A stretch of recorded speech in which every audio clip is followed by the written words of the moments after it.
এটা হচ্ছে সজনে পাতা। সজনে পাতা আমি ধুয়ে পানি ঝরিয়ে রেখেছি। আর সাথে নিয়েছি মসুর ডাল। মসুর ডালটা ২০ মিনিটের মতন ভিজিয়ে রেখেছিলাম। তো এখন এই ২ টাই আইটেম আমি বেটে নিয়েছি। আমি আজকে বানাতে যাচ্ছি আসলে সজনে পাতার বড়া। তো সাথে দিয়ে দিব পেঁয়াজ কুচি আর মরিচ কুচি।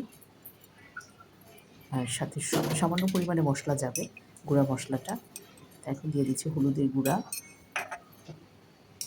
তারপরে দিব মরিচের গুঁড়া। যেহেতু কাঁচা মরিচ ব্যবহার করেছি, মরিচের গুঁড়াটা একটু সামান্য পরিমাণে দিয়েছি।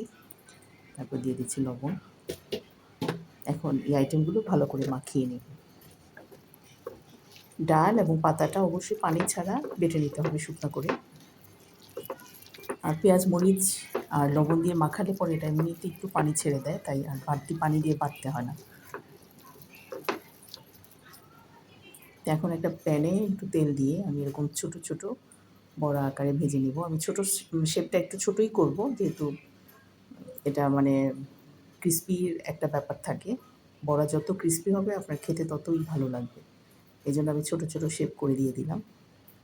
আসলে সজনে পাতায় কিন্তু যথেষ্ট খাদ্যগুণ রয়েছে, যে কারণে আমার এটা মানে খাওয়ার ব্যবস্থা করা আর আপনাদেরকে রেসিপি শেয়ার করা।